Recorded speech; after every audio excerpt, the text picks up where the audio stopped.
Tendo essa oportunidade de compartilhar a palavra do Senhor, nós estamos no mês de abril e a proposta do pastor Anderson é que nós estejamos meditando na Páscoa e na mensagem da Páscoa. E eu gostaria de já pedir para os irmãos que abrissem as suas Bíblias em João, no capítulo 6. Nós estaremos lendo alguns versos e meditando em João, no capítulo 6.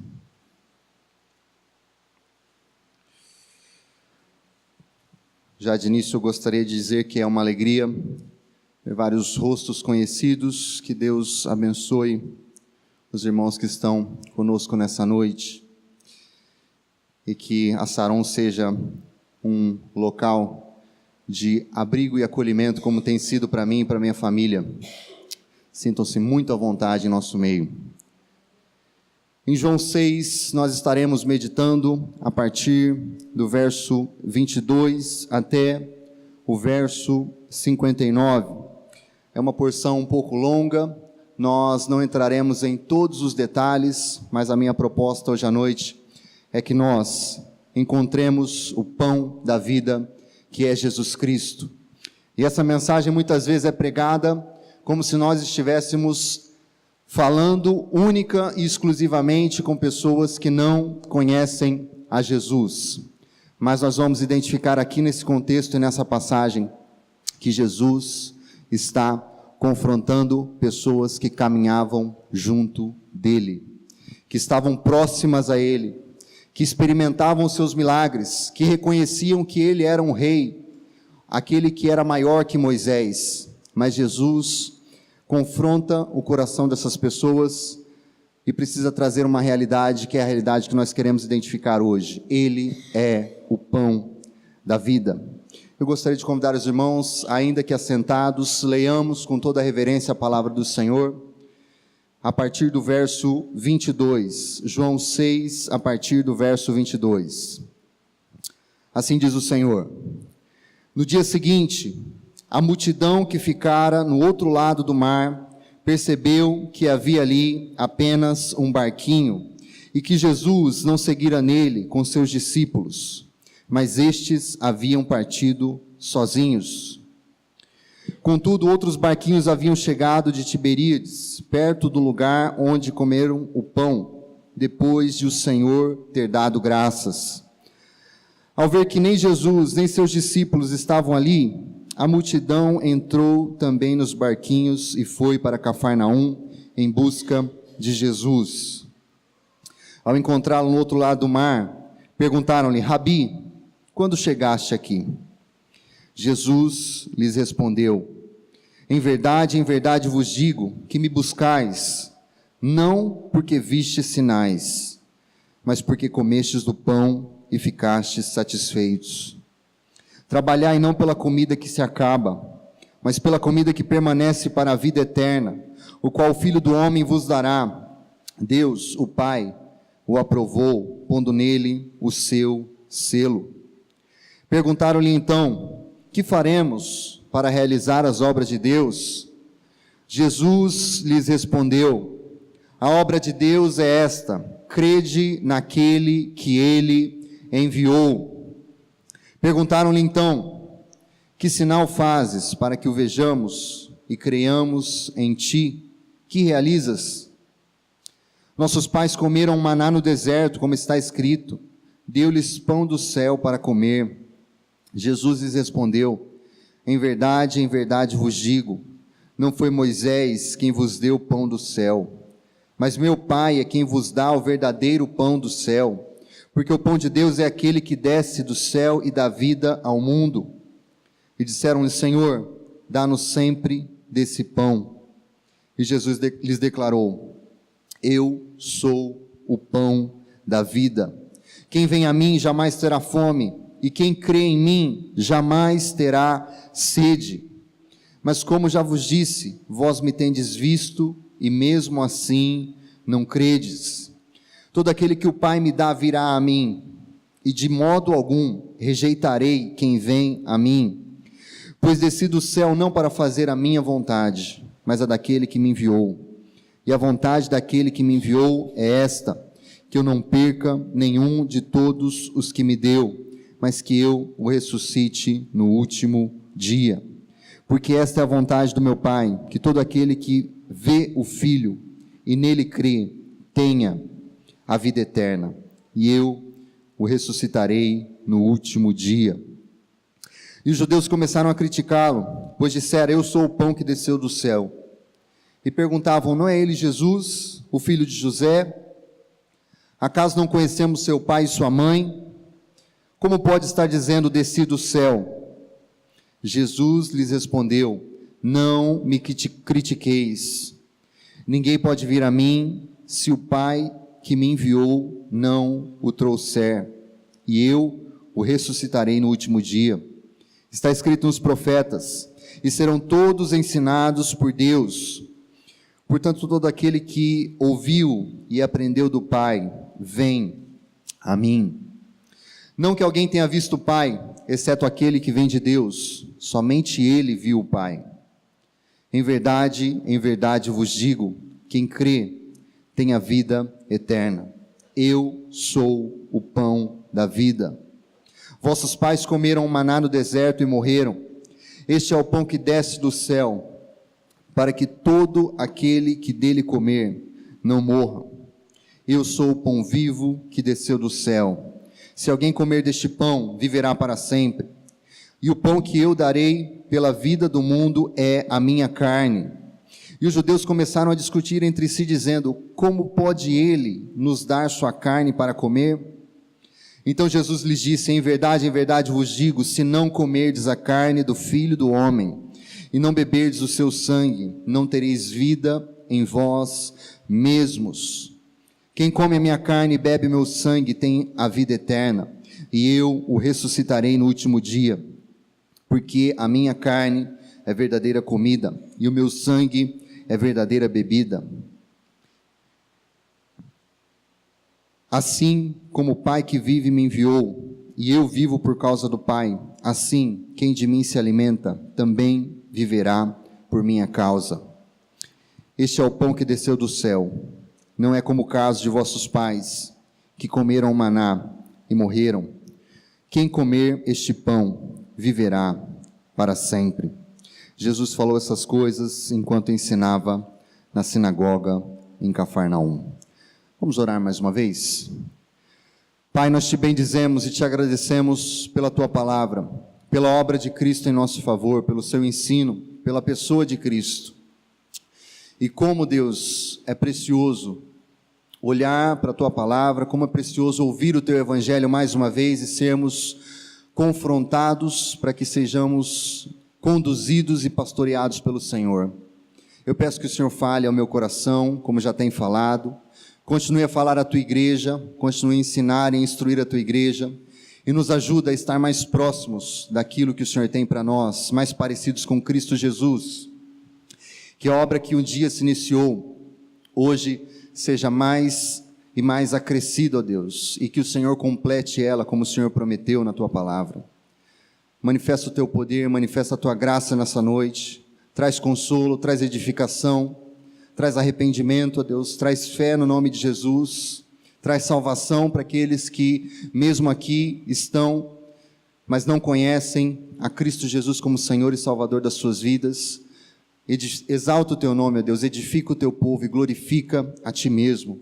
Nós te pedimos no nome santo e precioso de Cristo Jesus. Fica conosco essa noite, Deus. Nós te louvamos, te bendizemos e te exaltamos hoje e sempre. Amém e amém. E como eu falei para os irmãos, nós tentaremos meditar nesse texto sem grandes aprofundamentos.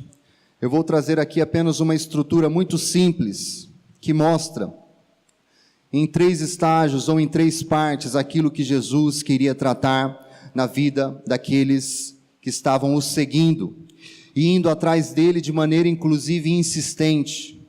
Já haviam experimentado do seu poder, já haviam experimentado da multiplicação dos pães, e Jesus desaparece depois desse grande milagre, e um grupo de pessoas, de seguidores, de maneira insistente, vai a um local, não encontra Cristo, resolvem ir para Cafarnaum, o local onde Jesus morava, e ali o encontram.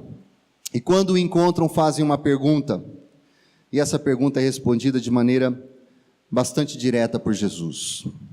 Mas antes de nós entrarmos no texto, eu gostaria que você apenas considerasse que do verso 22 até o verso 36, nós vemos Jesus confrontando o interesse daqueles seguidores que estavam atrás dele.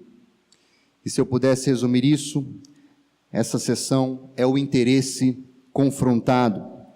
Do verso 37 até o verso 50, nós temos Jesus afirmando a verdadeira motivação de todos aqueles que pertencem a ele. A verdadeira motivação afirmada, do verso 37 até o verso 50. E do verso 51 até o verso 59, Jesus apresenta uma metáfora: comer a sua carne, beber o seu sangue. E nós vemos ali que Jesus se apresenta como um alimento para a vida eterna. Jesus é esse alimento para a vida eterna, oferecido inclusive para aqueles que não criam nele. E ele está chamando a atenção desse pequeno grupo que se achega, de uma multidão que foi alimentada.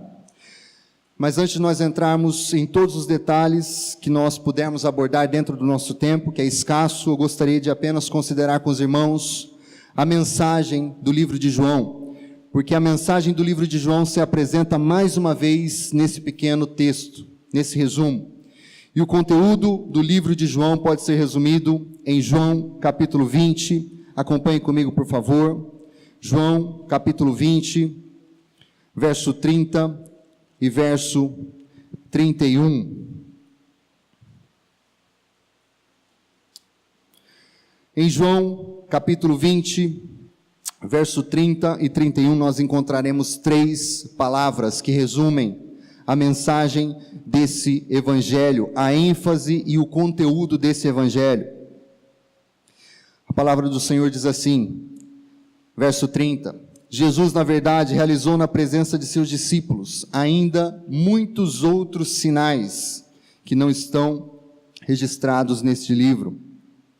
Estes, porém, foram registrados para que possais crer que Jesus é o Cristo, o Filho de Deus, e para que, crendo, tenhais vida em seu nome.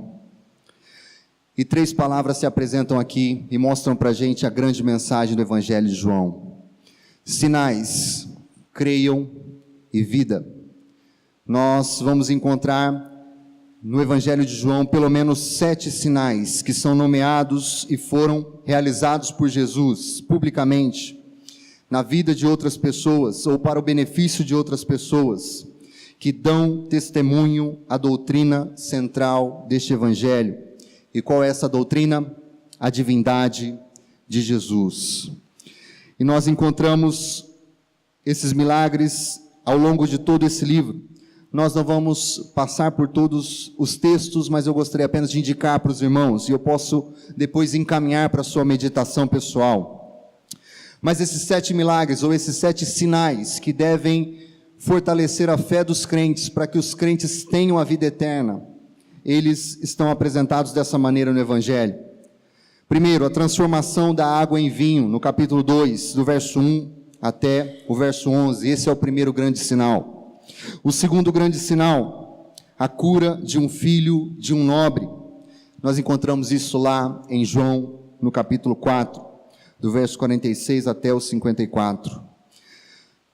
A terceira grande manifestação, ou terceiro grande sinal, é a cura de um homem paralítico, lá em João, no capítulo 5, do verso 1 até o verso 9. O quarto sinal, a alimentação dos 5.000, e isso é importante, porque isso está no capítulo 6, do verso 1 até o verso 14, o contexto da passagem que nós lemos. Este grande sinal, a alimentação dos 5.000, antecede o texto que nós lemos e vamos meditar. O quinto grande sinal, Jesus anda sobre as águas, também no capítulo 6. Eu estou falando da alimentação do pão, porque Jesus retoma essa ideia, mas logo após, ele se afasta da multidão e ele desaparece enquanto os discípulos tomam um rumo em direção ao outro lado do mar, usando barcos, e Jesus caminha sobre o mar, e isso deixa eles apavorados. Nós vamos retomar isso daqui a pouco.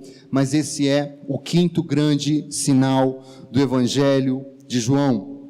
O sexto grande sinal é a cura de um cego. Isso está lá no capítulo 9, do verso 1 até o verso 12. E o sétimo e último grande sinal, que atesta que Jesus é Deus em carne, é a ressurreição de Lázaro. Verso 11, do 1 ao 46. Como nós lemos em João 20, verso 30 e 31, estes sinais foram escritos, pelo menos esses 7, dos vários outros que Jesus escreveu, e o evangelista diz que se fossem listar todos, não caberiam neste livro, para que nós creiamos, e essa é a segunda palavra. A segunda palavra do Evangelho de João é creiam. Essa palavra ocorre 98 vezes nesse Evangelho. E essa tradução pode significar tanto crer, como nós vamos abordar mais para frente, mas essa confiança pessoal. Significa uma entrega completa a Cristo do indivíduo. O tempo verbal, normalmente, no Evangelho de João, fala não de uma fé que ficou no passado, mas uma fé que envolve progresso contínuo e desenvolvimento. É uma fé que está sendo colocada em Cristo, é uma fé que está crendo em Cristo. E João define a fé de maneira muito pessoal lá no capítulo 1. Eu gostaria que os irmãos voltassem rapidamente, nós estamos aqui apenas introduzindo esse assunto. Então acompanhe comigo, João capítulo 1, verso 12. A maneira como João descreve fé, no capítulo 1, verso 12, pode ser resumida nessa palavra: mas todos os que o receberam, aos que creem no seu nome, deu-lhes a prerrogativa de se tornarem filhos de Deus. E essa fé que recebe a Cristo, torna Cristo parte da vida da pessoa. E esse é um conceito fundamental do Evangelho de João, e que está também sintetizado nessa passagem do capítulo 6. Então, se nós somos, como crentes, convencidos pelos sinais de Cristo, pela obra poderosa de Cristo, essas são as provas do poder e da pessoa de Jesus. O crente prossegue avançando para uma fé firme e sã, como diz Mary Tenney. E a terceira e última palavra para nós avaliarmos aqui, essa palavra-chave do Evangelho é vida, especialmente a expressão vida eterna, que na linguagem de João é a soma de tudo aquilo que é concedido ao crente na salvação. Não apenas uma vida no porvir, não apenas a eternidade ao lado de Jesus, mas a vida eterna no Evangelho de João é desfrutar do reino de Deus e da presença de Cristo, aqui e agora também. E é a soma de tudo aquilo que é concedido ao crente na salvação, e é a mais alta experiência do que a humanidade pode ter diante de Deus. E Jesus disse isso: esta é a vida eterna, que te conheçam, o único Deus verdadeiro, e a Jesus Cristo, a quem enviaste. Isso está lá em João 17, verso 3. Passando por todo esse panorama, nós podemos agora voltar para o capítulo 6, e para tudo aquilo que está ao redor do capítulo 6, entender o contexto imediato dessa passagem, para que os irmãos percebam que Jesus não está falando o que ele está falando para ser rude, para ser ofensivo, muito pelo contrário, ele está tratando de algo que é muito comum, inclusive nos nossos corações. E se você começar do capítulo 5, você vai perceber que a partir do capítulo 5, verso 1, até o verso 6, 71, esses dois capítulos apresentam uma grande controvérsia ao redor de Cristo.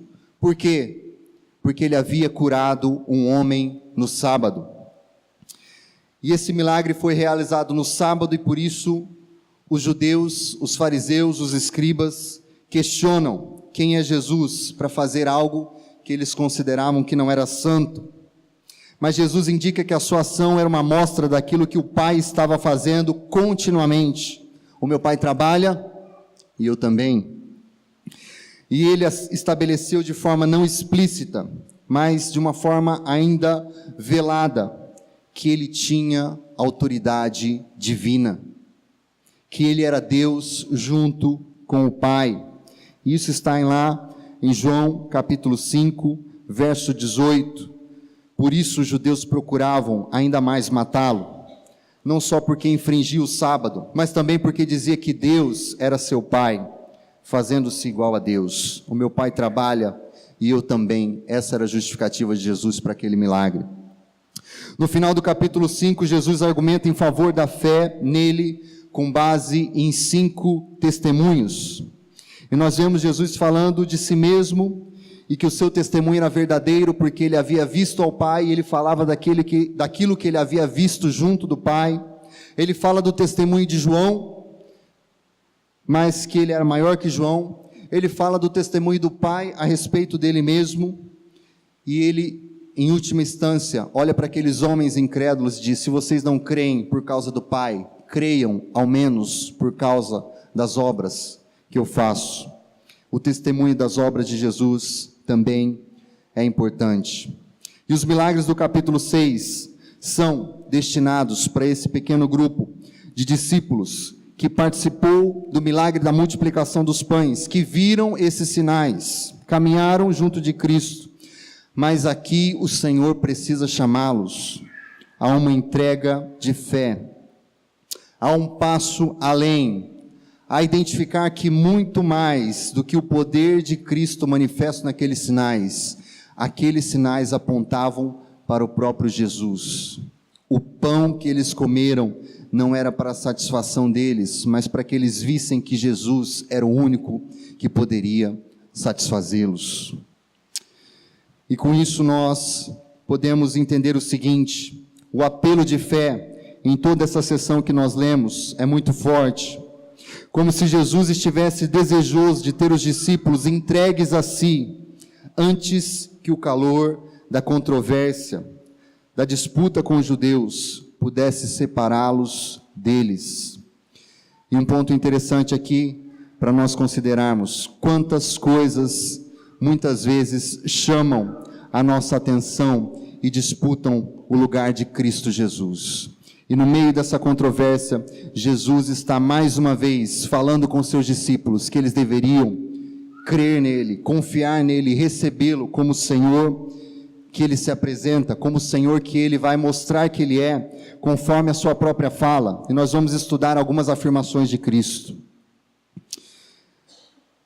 E para nós prosseguirmos, aqui eu gostaria apenas de considerar com os irmãos que essa fé que nós estamos falando aqui, que Jesus esperava que esses sinais que estavam sendo realizados, essa fé deveria ser relacionada diretamente com o reconhecimento de quem Ele é. O Salvador, que é humano e divino, o Filho de Deus encarnado. Em João capítulo 5, nós vimos que Jesus começa a mostrar que Ele tem autoridade do Pai, que Ele é um com o Pai, que Ele faz as obras do Pai, mas em João 6 Ele começa a dizer de forma explícita, e esse texto de João 6 é uma ofensa para qualquer judeu, porque em João 6, Jesus usa uma expressão que no Antigo Testamento só era usada pelo Deus de Israel: eu sou o pão da vida. E esse é o primeiro eu sou. Nós vimos os 7 sinais, e agora nós podemos olhar para esse que é o primeiro dos 7 eu sou de Jesus. E o Evangelho de João apresenta essa expressão da seguinte maneira: João 6,35, eu sou o pão da vida. Para todos aqueles que são antigos na fé cristã, uma passagem bastante conhecida. E Jesus também diz, eu sou a luz do mundo, no capítulo 8, no verso 12. No capítulo 10, verso 7, ele diz, eu sou a porta das ovelhas.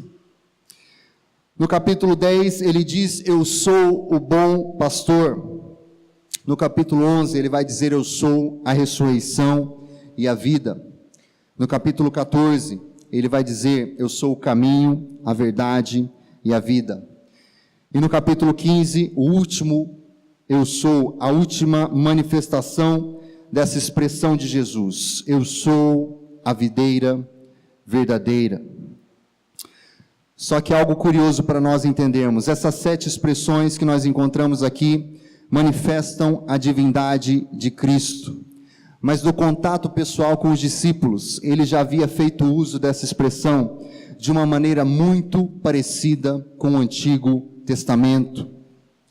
Se nós voltarmos, por exemplo, para o capítulo 4, quando Jesus se encontra com a mulher samaritana, e ele começa uma conversa, um diálogo, abordando o assunto mais trivial possível, que envolve o poço tão conhecido ali em Israel, o poço sobre o qual Israel foi construído. A história de Israel estava ligada àquilo tudo, e aquela mulher começa a conversar com Cristo, e Cristo revela os seus pecados, ao pedir que ela chame o seu marido. E no meio dessa conversa, essa mulher confessa o seguinte: ela crê que quando surgir o Messias, ele será o verdadeiro profeta, ele explicará tudo para nós. Está lá no capítulo 4, verso 25 e 26. E é a primeira vez que essa expressão é usada de forma contundente no Evangelho de João. Ele diz para ela: eu sou aquele que está falando com você. Eu sou esse profeta. E essa mulher reconhece isso. O restante da história os irmãos conhecem, mas toda aquela cidade é evangelizada por meio do testemunho dessa mulher. E da mesma forma, após o milagre da multiplicação dos pães, como nós já falamos, os discípulos entram no barco para atravessar o mar, vem uma forte tempestade, eles olham e enxergam Jesus caminhando sobre o mar.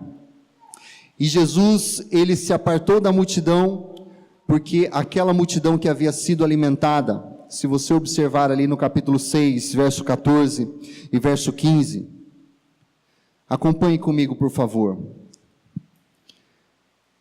Quando aquela multidão é alimentada, quando aqueles homens e mulheres experimentam esse grande sinal de Cristo, da mesma forma que a mulher samaritana reconheceu que Jesus era o verdadeiro profeta que haveria de vir, esses homens também reconheceram, essas pessoas também reconheceram. Verso 14 diz o seguinte: quando aqueles homens viram o sinal que Jesus realizara, disseram: este é verdadeiramente o profeta que haveria de vir ao mundo. Percebendo Jesus que estavam prestes a vir e levá-lo à força para proclamar o rei, retirou-se novamente sozinho para o monte. Jesus escapa para o monte, os seus discípulos partem para Cafarnaum, e ele aparece andando sobre o mar e causa um grande pavor. Mas então, ele os acalma dizendo, capítulo 6, verso 20, mas ele lhes disse: sou eu, não temais. A expressão no grego é a seguinte: eu sou, não tema. E parece que nós estamos forçando um pouco a barra, mas eu quero que você lembre que na mentalidade do judeu essa expressão estava muito gravada. E quando nós voltamos para o Antigo Testamento, nós vemos que a expressão eu sou aparece em diversas situações de terror, de pavor, de espanto, mas também em situações de conforto. Eu gostaria que você abrisse comigo em Êxodo 3:14, onde Deus diz a Moisés de maneira bem clara, utilizando essa expressão. Êxodo 3:14. Assim diz a palavra do Senhor: eu sou o que sou. É isso que você dirá aos israelitas: eu sou, me enviou a vocês. E é interessante nós pensarmos nisso, considerarmos que o Deus que se apresenta na Sagrada Escritura, que se apresenta para o povo dele, Ele não tem nome como as outras divindades. Ele é o que é. Ele é o próprio Deus. Caminhe comigo agora para Isaías 51, no verso 12. Isaías 51, onde mais uma vez nós encontramos essa expressão tão forte para a mentalidade daqueles judeus, porque estava presente em grandes porções e em partes importantes da Sagrada Escritura do judeu. Isaías 51, verso 12. Assim diz a palavra do Senhor. Eu sou aquele que vos consola. Quem, pois, és tu para que temas o homem que é mortal, ou o filho do homem que se tornará em erva? E aqui a expressão é repetida 2 vezes. E quando a Bíblia dos judeus foi traduzida para o grego, a expressão é exatamente essa que Jesus está usando aqui em João. Ego em mim, eu sou o eu sou. Deus se apresenta dessa maneira, dizendo que é Ele, o Deus e Consolador do seu povo. Mas esse é o grande problema. Agora sim nós podemos voltar para a passagem. Este é o grande problema dessas pessoas, mas também é um problema para todos nós. A mulher samaritana reconhece que Jesus é um grande profeta. Ele diz coisas verdadeiras, ele revela aquilo que está no coração dela. Ele traz, inclusive, a esperança da vida eterna para ela. A multidão reconhece que Jesus é, de fato, aquele que é maior que Moisés. Ele é o libertador de Israel, o verdadeiro libertador. E a multidão queria fazer Jesus rei. Mas Jesus está sendo muito claro por meio do testemunho do Evangelho de João. Ele não é apenas o profeta, ele não é apenas o rei de Israel, ele é o Deus de Israel. Isso faz toda a diferença quando nós vemos a postura desses homens e mulheres se achegando a Jesus. E o grande problema aqui é que Jesus está falando para pessoas bem intencionadas. Jesus está dizendo para pessoas que reconheceram o seu poder, a sua manifestação poderosa, pessoas que até mesmo poderiam dizer, olha, ele é de fato um grande profeta, ele é o rei e libertador de Israel, mas eles iriam parar aí, eles não poderiam ir adiante disso. Eles não creem que Jesus é o eu sou do Antigo Testamento, o Deus revelado. E o que estava acontecendo aqui, que é mais problemático ainda, eles experimentavam os sinais, mas não entendiam o significado dos sinais. Eles viam as manifestações poderosas de Jesus, mas não reconheciam que Jesus era o centro de tudo isso, e que Ele deveria ser recebido como Senhor da vida de cada um deles. Não era eles que deveriam tentar fazer Jesus rei, mas Jesus sabia a sua hora. Não eram eles que deveriam vir para Jesus e pedir por alimento. Jesus sabia que eles precisavam de tudo isso, e Jesus fez tudo isso para cuidar da multidão, mas eles deveriam vir a Ele como o grande eu sou de Israel, o Senhor Deus Todo-Poderoso. E aqui a nossa dificuldade é que nós, muitas vezes, como povo de Israel, temos vindo para Cristo por tantos e tantos motivos. E como eu disse para os irmãos, essa mensagem não é a mensagem evangelística de Jesus para aqueles que não conhecem o seu poder.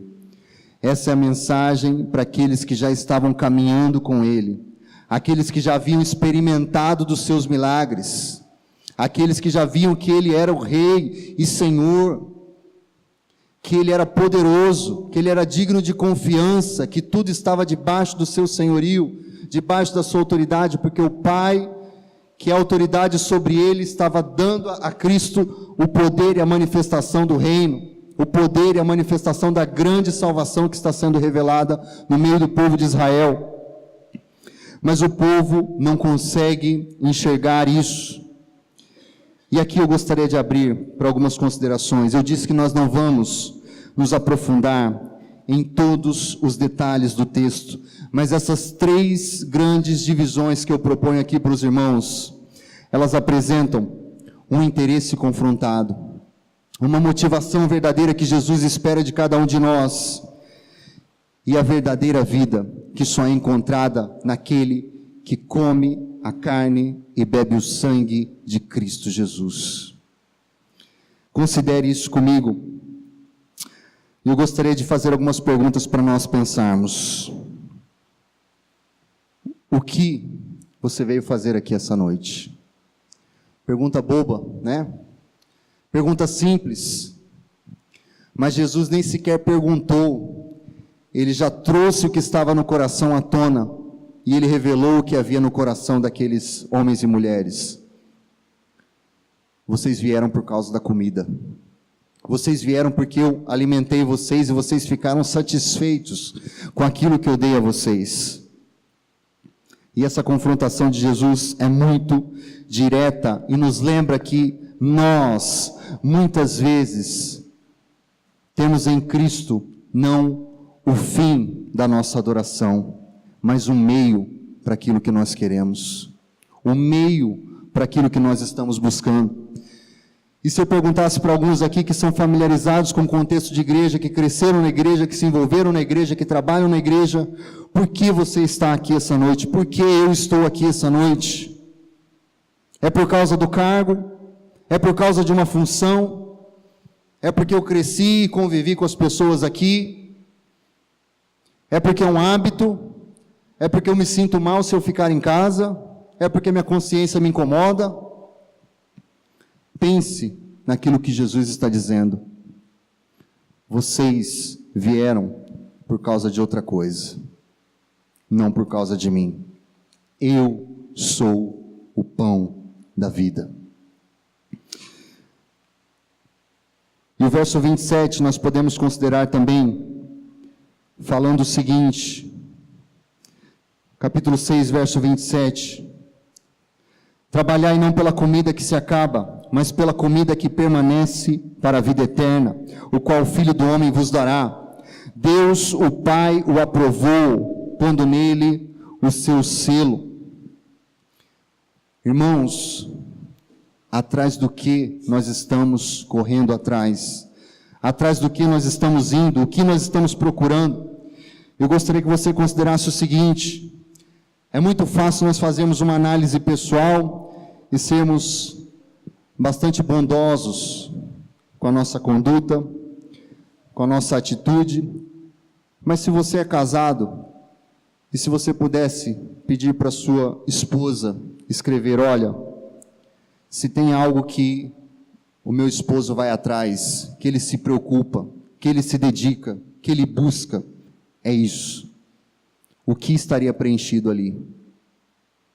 O que seria respondido pela pessoa que mais conhece você aqui nessa terra? Se você é um filho, seus pais conhecem você talvez muito bem. Você pode perguntar para eles: o que me atrai?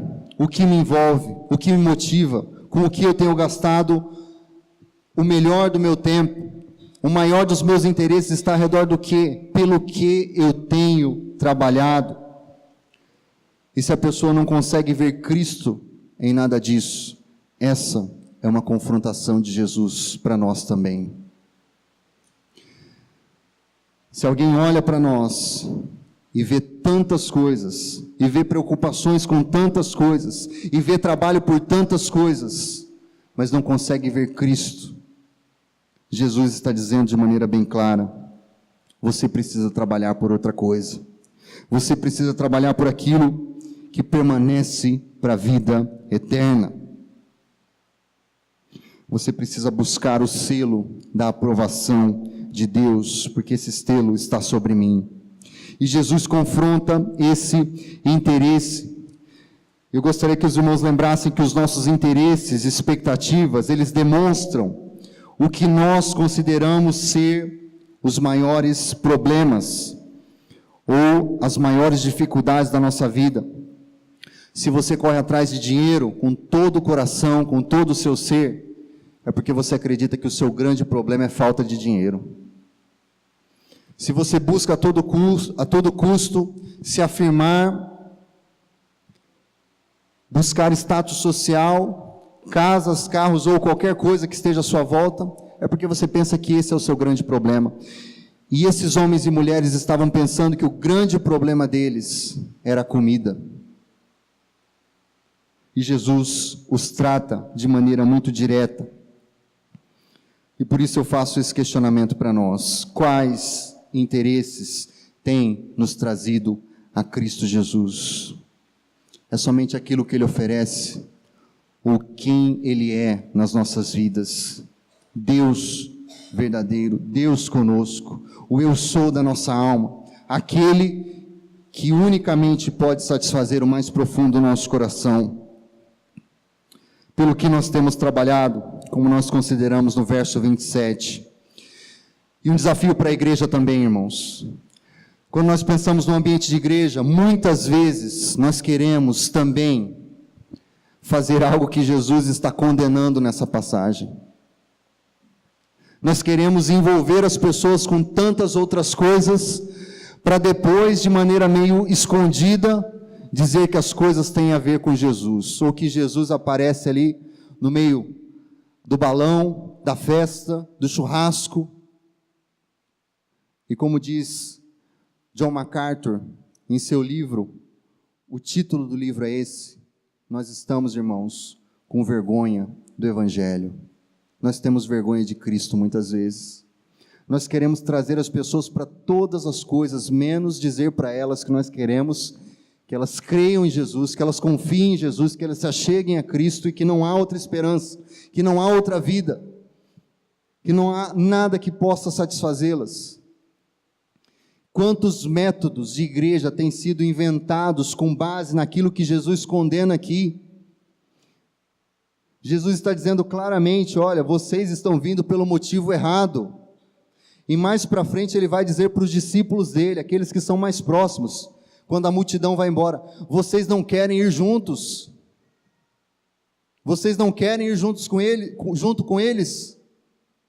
E essa é uma questão para nós, porque mostra a grande diferença. Isso nos aponta para a grande verdade que salta aos nossos olhos quando nós vemos esse segundo trecho. Quando Jesus afirma a verdadeira motivação de todo cristão, e ele vai apelar diretamente para a obra do Pai, para o poder do Pai, e ele vai dizer coisas que nós ficamos até meio envergonhados às vezes de dizer, mas Jesus não se constrange, e ele fala claramente que aqueles que o Pai deu a ele, virão a ele. Ele não precisa se preocupar em agradar aquela multidão, ele não precisa se preocupar em agradar aquelas pessoas, ele sabe que a obra do Pai está sendo feita, e aqueles que são seus virão até ele, as suas ovelhas vão ouvir a sua voz, e virão a ele, porque creem nele, porque confiam nele. Isso nos mostra também, irmãos, que a nossa fé, a nossa esperança, o nosso cristianismo é uma religião sobrenatural. Nós não estamos aqui inventando as coisas, nós não estamos aqui atrás de novos meios ou novas maneiras de fazer com que tudo que está sendo feito aqui seja mais agradável, mais fácil, mais aceitável, para que mais gente venha, para que o nosso clube aumente. Muito pelo contrário, a fala de Jesus é muito direta, e você pode ver isso lá no verso 37, todo aquele que o Pai me dá, virá a mim, e de modo algum rejeitarei quem vier a mim. A obra sobrenatural de Deus é aquilo que está no coração do verdadeiro crente, é a ação sobrenatural do Espírito, é o cumprimento de todas as antigas profecias da antiga aliança. Israel era o povo rebelde de Deus, eles tinham leis, eles tinham ordenanças, eles tinham um aspecto visível, mas somente um remanescente cria, e Deus prometeu que viria uma nova aliança, onde o seu Espírito seria colocado, e as leis de Deus seriam gravadas nos corações de cada um de nós, Se você está aqui essa noite, é porque Deus fez uma obra sobrenatural no seu coração. Não foi a vontade humana, não foi a sua própria vontade. A sua vontade só se moveu porque Deus mudou a sua natureza. Deus moldou o seu coração. Deus tirou toda a inclinação avessa à sua vontade. Deus removeu o coração de pedra e te deu um coração de carne. Irmãos, isso muda tudo, porque nós não precisamos fazer como aqueles que estão à nossa volta, muitas vezes tentando reinventar a roda da igreja. É o Evangelho, é o poder do Evangelho, é a graça de Cristo, é a obra sobrenatural do Pai, e nós estamos satisfeitos com isso. Nós nos alegramos nisso. Jesus está dizendo: olha, se vocês ficarem procurando alguma motivação humana, vocês não vão encontrar, porque aquilo que eu digo é a vontade do Pai, e todo aquele que o Pai me dá virá até mim. E aqui nós podemos pensar sobre a nossa motivação, irmãos. A motivação mais profunda do meu coração e do seu coração, se você é um crente em Jesus Cristo, é a obra sobrenatural de Deus. E como é bom ver isso muitas vezes na vida de um novo convertido. A gente fica velho em igreja, a gente se esquece das coisas, e a gente começa a achar que a gente tem algo para fazer no reino de Deus, que Deus não pode fazer. Mas quando você fala com um novo convertido, ele vai te dizer: olha, Deus me tocou, Deus fez eu me arrepender, Deus falou comigo, Deus me alcançou, Deus trabalhou no meu coração, Deus enviou o pastor, Deus enviou aquele meu amigo, Deus falou por meio da palavra. E a gente se perde muitas vezes, irmãos, e as nossas motivações, às vezes, também no meio da igreja, começam a ficar confusas. Quantos interesses e quanto jogo de interesse no meio da igreja, no meio do povo de Deus, porque nós perdemos de vista aquilo que Jesus está dizendo. Uma outra pergunta: a nossa expressão de cristianismo é uma afirmação da nossa vontade, ou a nossa expressão de cristianismo é a manifestação da vontade de um Deus que nos alcançou em Cristo? E para nós caminharmos para o encerramento da nossa meditação hoje, eu gostaria apenas que você considerasse comigo que Jesus, Ele não somente abre a ferida, mas Ele trata a ferida. Ele não somente mostra o problema da multidão, mas Ele se apresenta como uma grande solução. Ele diz que Ele é de fato o alimento para a vida eterna. Isso está no verso 51 até o verso 59. E aqui apenas uma breve citação de Charles Spurgeon. Cristo não é um exemplo de vida, mas Ele é a própria vida do cristão. E eu gostaria que os irmãos considerassem isso, porque quando nós olhamos para Jesus, muitas vezes nós somos tentados, inclusive, a dizer para as pessoas que Jesus é apenas um mestre da moral, um grande professor, alguém que é muito sábio, e Jesus está dizendo: eu sou muito mais do que um profeta, eu sou muito mais do que um grande rei, eu sou o pão da vida. E se Cristo é a própria vida do cristão, se Cristo é a nossa própria vida, a morte dele é também a nossa morte, a ressurreição de Cristo é a nossa vitória, a sua ascensão ao céu é a nossa segurança eterna. Da mesma forma como ninguém pode tirar Cristo de lá, ninguém pode remover um cristão da presença de Deus, porque nós estamos ligados a Ele pelo sangue do Cordeiro, pela obra perfeita de um mediador que é eterno. Nós estamos gravados nas palmas da mão do nosso Senhor, e ninguém remove essas marcas de lá. A presença de Jesus é consolo, a presença de Jesus é o nosso maior desejo. Fazer a vontade do Senhor é aquilo que está no mais profundo do nosso coração. E a grande pergunta para nós é: talvez alguns tenham se esfriado. Será que você tem se alimentado de Cristo Jesus? Será que você tem vivido por causa de Cristo Jesus? Observe o verso 54 e o verso 57, onde Jesus vai dizer claramente: quem come a minha carne e bebe o meu sangue tem a vida eterna, e eu o ressuscitarei no último dia. E qual é a consequência disso? Verso 57, assim como o Pai que vive em mim me enviou, eu vivo por causa do meu Pai, assim quem de mim se alimenta também viverá por minha causa. Por que tanta apatia, irmãos? Por que tanto desinteresse? E a mensagem de Cristo para nós aqui é muito clara. Talvez nós estamos fazendo muitas coisas, nós estamos trabalhando por muitas coisas, mas nós nos afastamos do pão da vida. E isso, inclusive, até no meio da igreja.